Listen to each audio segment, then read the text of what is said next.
So we are continuing our discussion on chapter 7. So let's have a quick recap, 5 minutes, and then we will go to two verses. So we covered the introduction and verse 1 in the first lecture. So at the end, we will have a 10 minutes time to ask any questions. So we can address any open questions you have at that point of time. So we said that this is the second section of the Bhagavad Gita. On a high level, the Gita is broken into three major topic or sections or padas, they will call it. The first part essentially talks about our own nature. So that is the Twampada. And then the second portion, which is chapter 7 to 12, it essentially, the key subject matter of this second topic is what is the nature of that God or Ishvara. And the third portion is going to talk about the relationship between the real nature of me and the real nature of Ishvara. Essentially, it is going to show that the essence of me and the essence of Ishvara is one. So basically, we can consider the Gita as an elaboration or exploration or expansion of the Upanishad Mahavakya called Tat Tvam Asi. So having said that, so I mentioned that, okay, if you haven't studied the first 6 chapters, definitely you can start here because this is a new topic. Of course, some connections are there, which I will address. And then we specifically talked about the 7th chapter. What exactly is the key focus of the 7th chapter? So I said the 7th chapter addresses mainly three major topics. One is, what is the Swarupa or the nature of Ishvara, right? And the second one is, what exactly is the sadhanas? How can I worship Ishvara? The third point is, what exactly is Ishvara Kripa or the divine grace? Because it's a wonder, how do I get the grace? A lot of people think that it is just randomly given. So all those doubts will be addressed in this chapter. So that is the nature of this chapter. So having said that, we went into first verse last week. So where Krishna said, like, he just introduces the subject matter of this chapter in the first verse itself. He said, Asamshayam samagram mam yatha jnasisi tashrunu. I am going to explain what exactly is the real nature of me. Who am I? What is my nature? That will be explained very clearly. And without any trace of the doubt, I am going to explain. But you have to follow three things for you to get that properly. He said, Mai asakta manaha. The mind should be dedicated to me, or your goal should be the God, because I need to know, I need to prioritize God. Because if something is not my priority, I won't give any attention to that. If this class is a priority to you, you will come here. If movie is a priority, you may prefer to watch the movie instead of this class. If a certification exam is a priority to you, you will definitely go and study. So what exactly is the priority? That is where you put your effort. That is where you put your concentration. And that is what passionates you. So make God, knowing God is as one of your priority. Because without that priority, I cannot do justice to my seeking. So that is the first condition. Maya sakta manaha. Then yogan yunjan. Just the passion is not good enough. You have to put forth some effort. So follow the practices. Follow the spiritual practices prescribed. So that is the second goal, the second condition. So put some effort, follow the practices. And then madashrayaha, always seek grace of the Lord, because your effort cannot alone going to give you the result. So surrender to God, have some faith. Faith means not blind faith. At least feel that if I put the effort, it is going to happen. This is going to be beneficial to me. So when you have these three disciplines or these three conditions, what is going to happen? You are bound to reach your destination.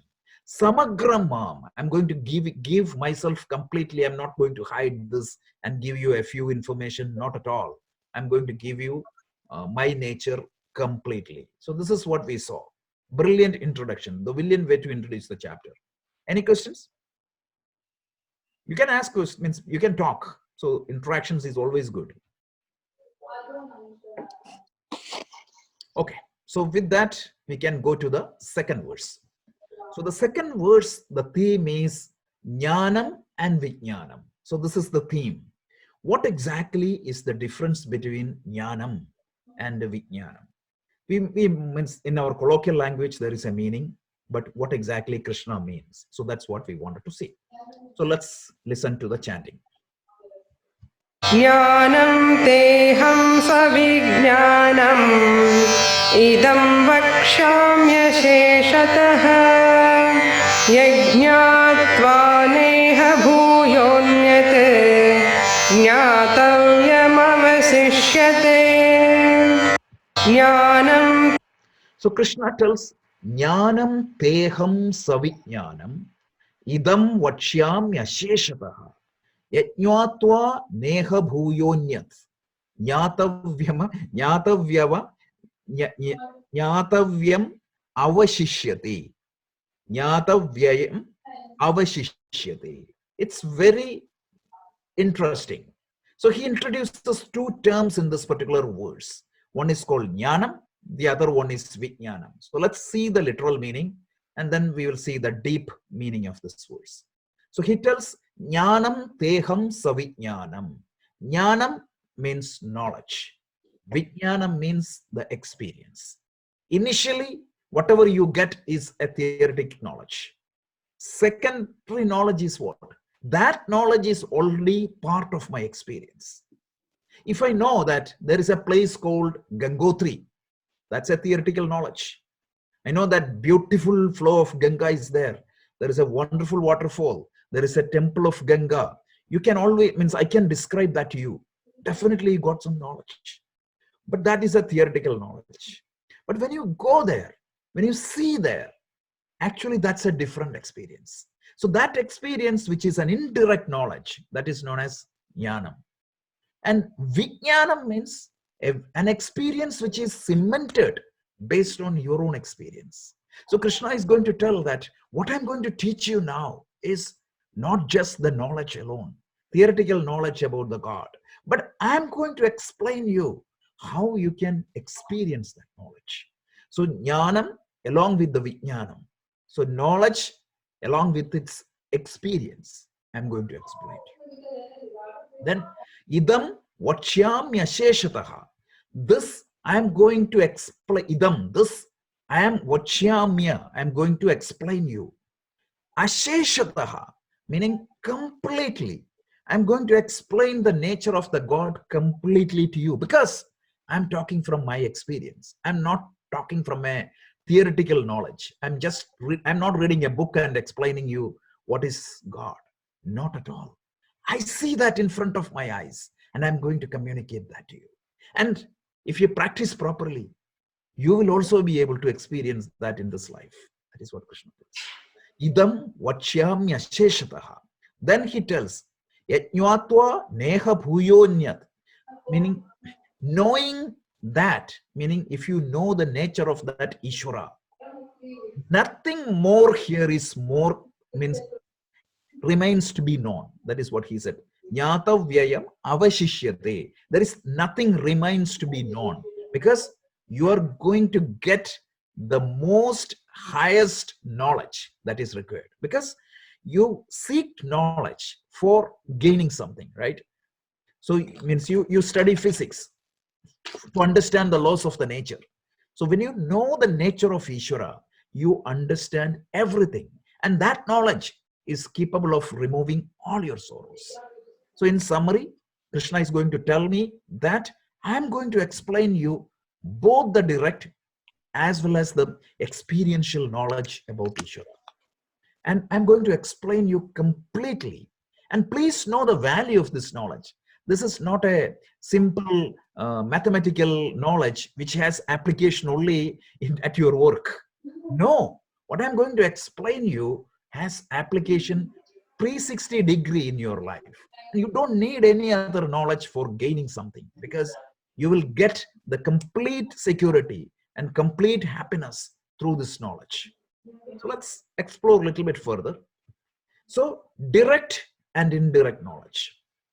So in the second verse also, Krishna continues to expose or express the subject matter of this chapter. The subject matter of this chapter is Ishvara Swarupa, nature of Ishvara. That is what is being explained. So Jnanam traditionally means that it is knowledge. But in this particular context, in the context of this chapter, it is knowledge about Ishvara. Because every other knowledge is limited. But if you have that knowledge about Ishvara, it is the most ultimate knowledge. No, it means that is what is referred as Jnanam in this verse. So knowledge about Ishvara, knowledge about God, that is what is Jnanam. This knowledge is an indirect knowledge when you talk about Jnanam. And Vijnanam, Jnanam knowledge means it is higher knowledge about Ishvara. And it is indirect and it is theoretical. So it is an indirect knowledge, and also it is a theoretical knowledge.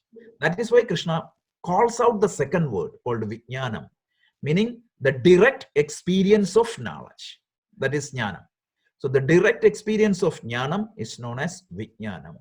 So immediate knowledge, or the knowledge in front of you, the knowledge in part of your experience. See, I can always explain about a flower, but seeing a flower is always different. So that's what the difference between Jnanam and Vijnanam.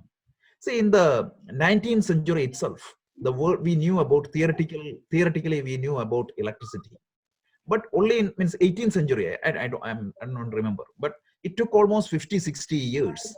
The world was plunged into an electrical world. Because the electricity is available for our day-to-day life. It is totally different from having a theoretical knowledge about electricity. Now we know that solar is applicable a little bit, but in 100 years or 200 years time, the entire stuff would be solar. So that would be an application of that knowledge. It is directly into my experience. So immediate knowledge for which the subject matter is me. When Krishna me, it is Parameshwara, the Supreme Lord, the cause of everything, and whose manifestation is the entire world. Just by knowing him, you can understand the entire world. This is the difference between direct and indirect knowledge.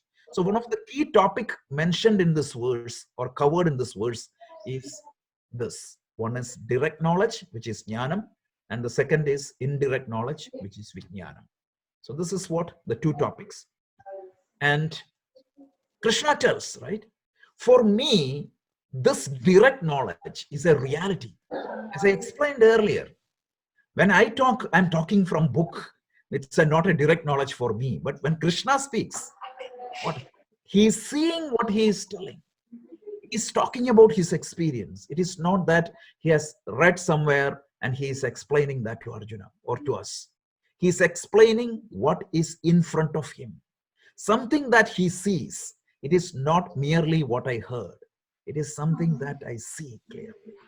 And that words is known as a pramana. Pramana means it's a means of knowledge.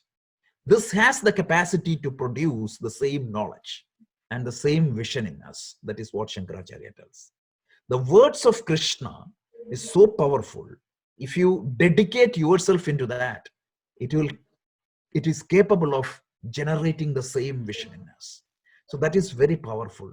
What he is going to talk about, the nature of Ishvara, it contains both direct and indirect knowledge. So basically both the anubhutis, right? Correct. It has both. Initially, it means suppose you wanted to go to Gangotri. How do you start? You go to internet, right? pick all the information. So you got the indirect knowledge. Then what you do? You take a flight, go to Delhi, go to Dehradun, go to Rishikesh, take a cab, and go all the way to Gangotri. When you reach Gangotri, that becomes a practical experience. But here the difference is, in the case of Gangotri, I am far away removed from Gangotri at this point of time. But this experience of Ishvara, it's never away from me. I just need to open my eyes and see it. And Krishna is going to help us to do that. It's like the 10th man story. The 10th man was never ever away from that person. But he didn't know that he was the 10th man. So that was his experience. So this realization of the truth is an experience. And that experience, Krishna is going to give us. So this knowledge, he is going to praise as a complete knowledge.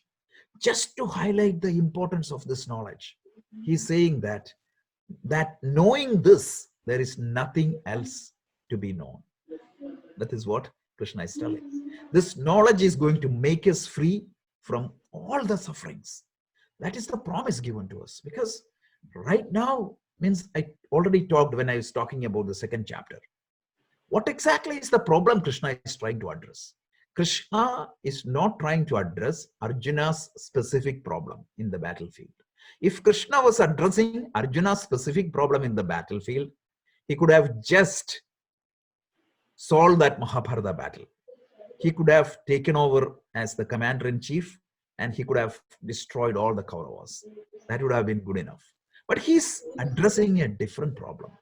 What exactly is the problem he is addressing?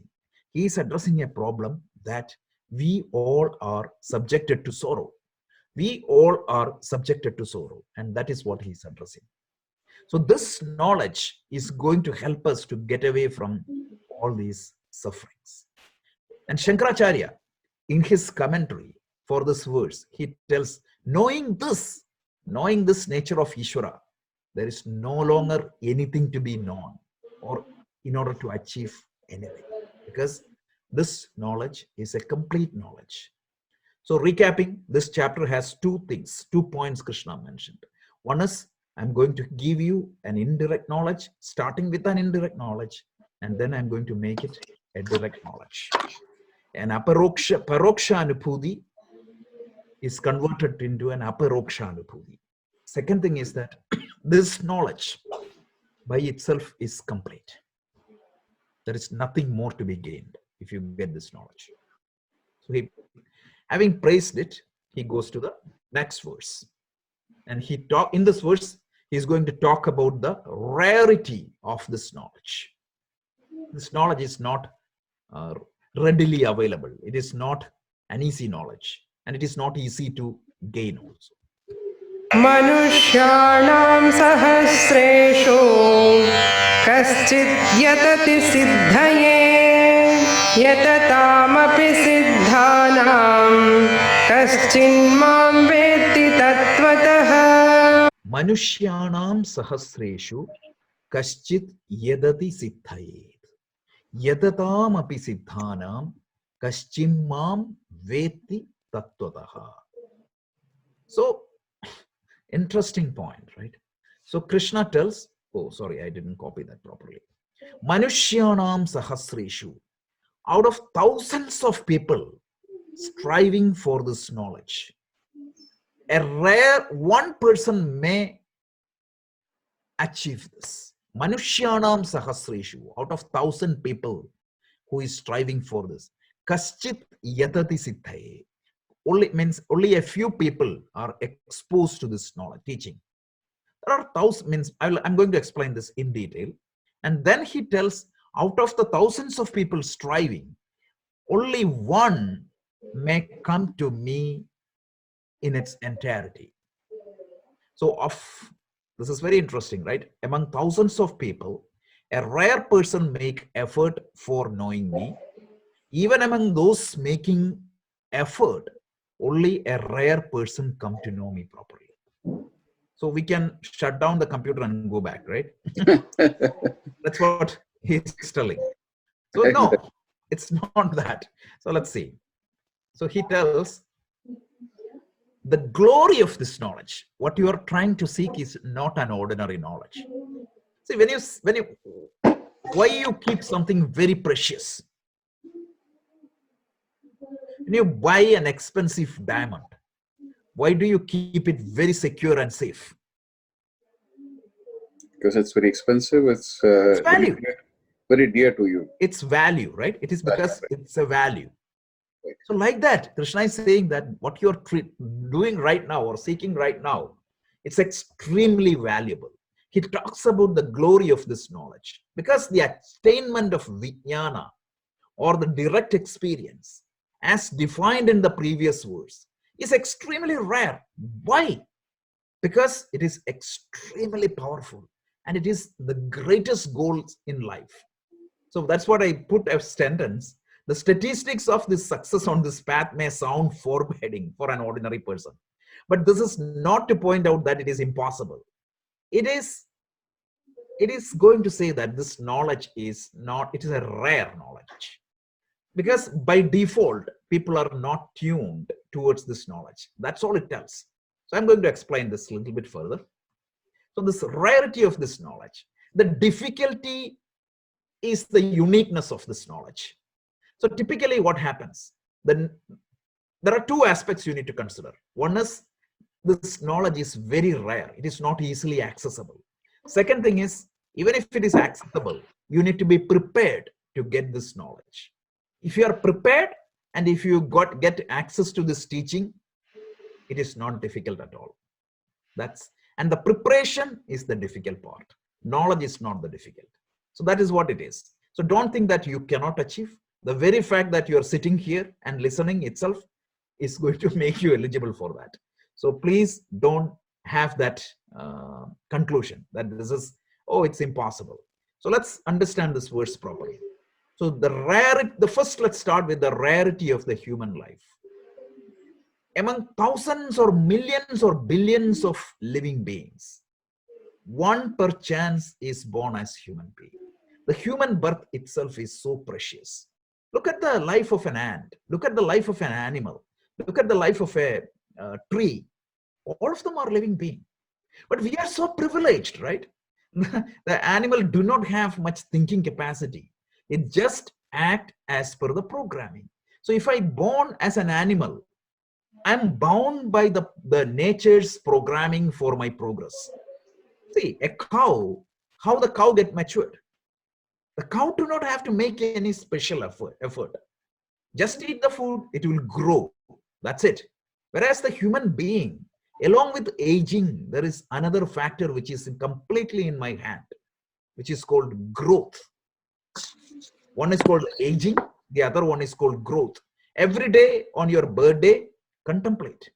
Last 1 year, I know that I have grown up, means I have aged 1+, but what exactly is the growth I had? So interestingly, there is a scientist. His name is Julian Huxley, Sir Julian Huxley. He presented a paper 100 years after Darwin in a Chicago Congress.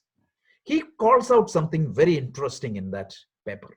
He tells evolution is natural for all the non-human beings, because you can see that a unicellular organism transformed into a most sophisticated human being. So the evolution is completely organic.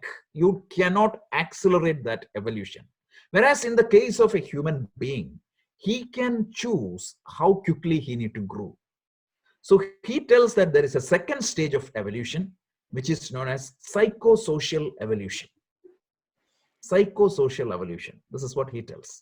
So what I'm trying to say here is that we all considered ourselves to be privileged because among millions of possibilities, there are thousands or means hundreds of thousands of species are there in this planet. Out of that, I was so lucky to born as a human being. That is the first rarity in human life.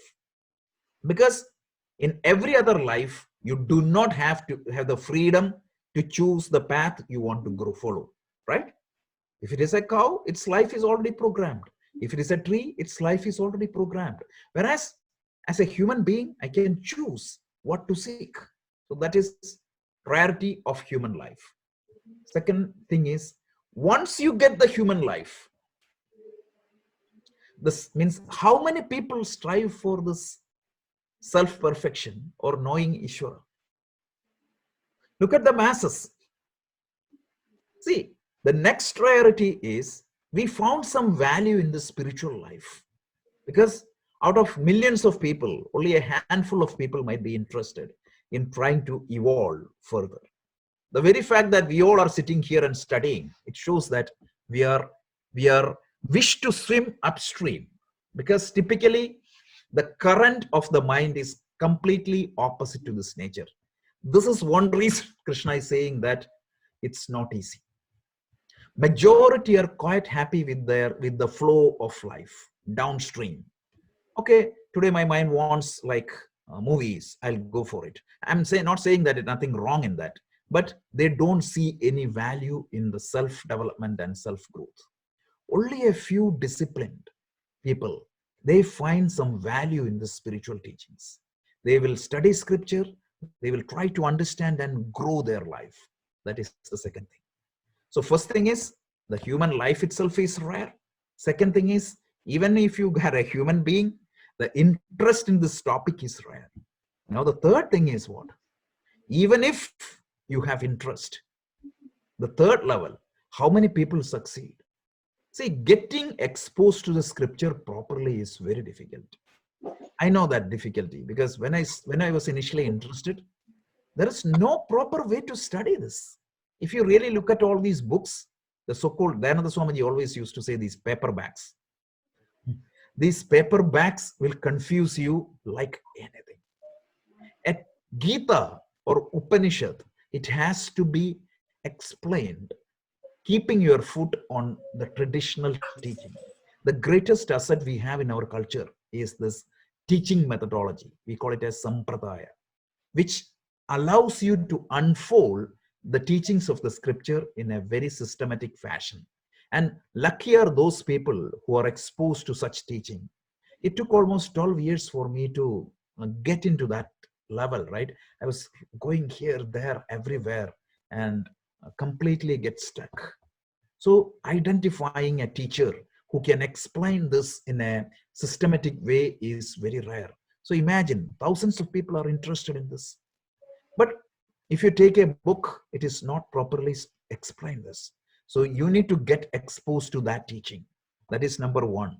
Second thing is, you have to have that diligence and that fortitude to put forth all the practices, because attainment of the knowledge here is very easy, but the preparation is very difficult. The karma yoga and the upasana yoga is not easy, because it will take effort and it will take a lot of conviction for you to do that. And if you practice that, you are going to get it. So Krishna is saying that this is not to frighten us, but just to give some enthusiasm. What you are not seeking is not an ordinary knowledge. Anybody can go and pick it up. It is something higher, something big, something great. So that's what he is explaining.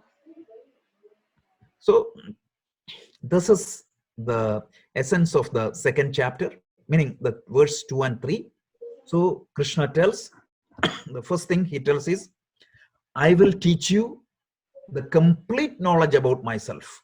I'm not going to keep something with me. Absolutely not.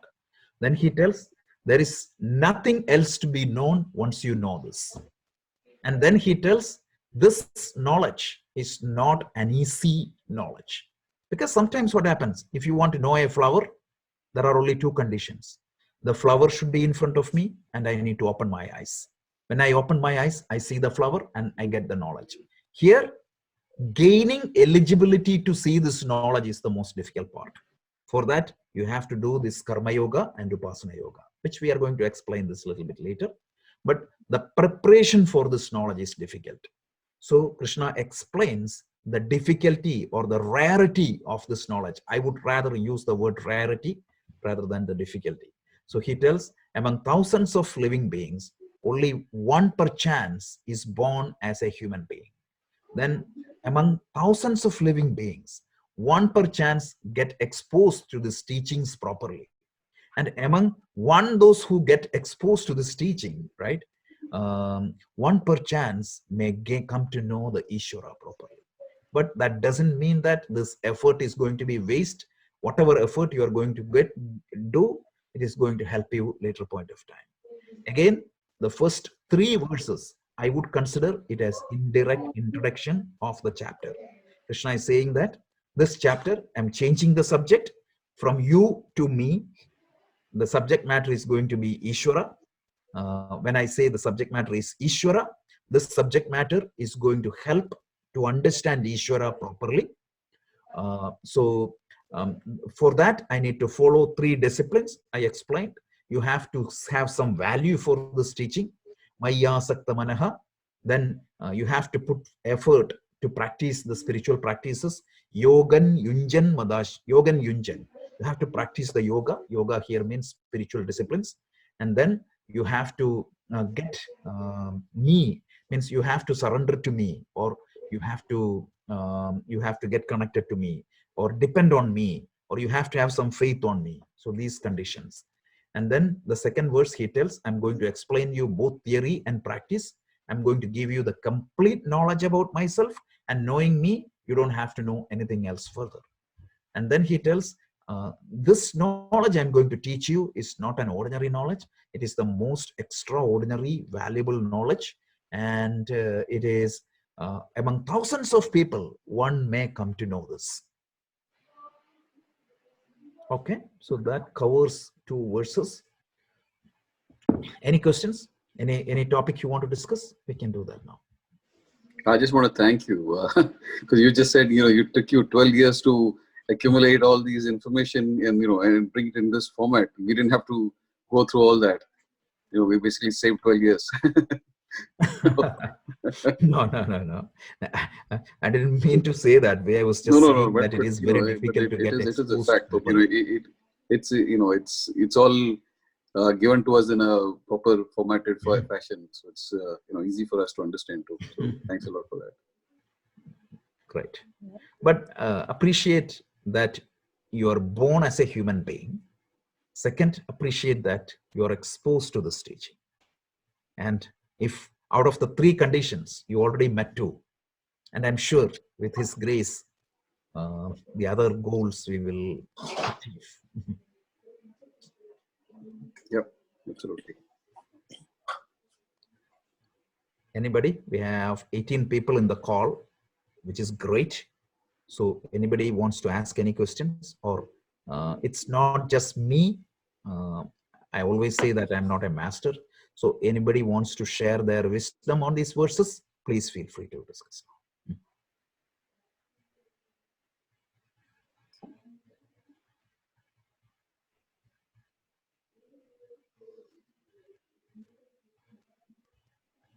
No questions? Bhunaji, you have any comments? I was just thinking, I was just wondering, he was telling that all the time from 1 to 6 or from 2nd chapter onwards, he keeps saying that it's me, right? And suddenly he switches over to Ishvara, Parameshwara. Right. That's a very interesting part I was noticing. Right. And the thing is that the Vijnanam by itself, it means science, right? So here, no, that is in our local vernacular, it is science. Correct. But then the whole chapter is about Jnanam and Vijnanam. No. So Vijnanam in Sanskrit means Visheshena Jnanam. Knowledge. Visheshena, right. A special kind of knowledge. A knowledge that is available for my direct experience. So in our local vernaculars like Hindi, Tamil, Malayalam, etc., some places Vijnanam means science. It's not talking about the external science, because Vedanta or the teachings of the Bhagavad Gita is neither philosophy nor science. Science means, by definition, what exactly its methodology. It looks outside, right? It looks outward, try to prove something. That is what the methodology of the science. And whereas the philosophy is what? Philosophia. It's love for knowledge. So it means what is my goal there? To seek knowledge for the sake of knowledge. Whereas in Vedanta, it is called as a darshana. It's a vision. For what? I want to know myself. So that's the difference. So it's not science, it is a darshana. And with this darshana, with this vision, I want to see myself properly. And I wanted to understand that whatever I see about myself is exactly what Krishna is talking as himself. That is the third portion. Is going to explain how the individual you, the essence of you, and how the essence of Ishvara are one and the same. It's As he, from the third shaka. third shaka. Okay. So some books interpret it like this. One is knowledge and the science of knowledge. They interpret it like that. So like knowing the knowledge, like It is realizing the knowledge. right. But I you think are talking about experiencing. I would go. I'm going with Shankaracharya used the word direct knowledge. Direct. Other one he called it as indirect knowledge. Because I would like to take the word science of yoga, etc. Not at all. Because science by definition is not this. Science by definition, for example, if I wanted to understand the law of nature, I have to look outwards. Here I'm going to look inwards. Inwards. Okay. Not at all. The methodology is totally different. Yes, actually there are some scientific facts in Vedanta, but Vedanta by itself is not science. If you want to study science, go and study scientific book. There are hundreds of good science books. So this is a different direction. That's why this knowledge is rare, because by default, our tendency is to look outwards. So we're going to change that direction a little bit and try to look inwards. So again, some of the problem is again with these paperbacks. Sometimes we may have to unlearn so much of it's a little difficult, but these people make it even difficult for Krishna. This is what Dayananda Swamiji told me. Once upon a time, he was telling me very personally, like some of these paperbacks, if Krishna reads it, he himself gets confused. Is this what I explained? So whatever you say, it has to be Shruti and Yukti and Anubhava. So it means this is the style. It has to be supported by the Shruti. Shruti means the Vedas. So everything I'm talking right now, it is based on Shankara's commentary. So that is the most reliable source we can even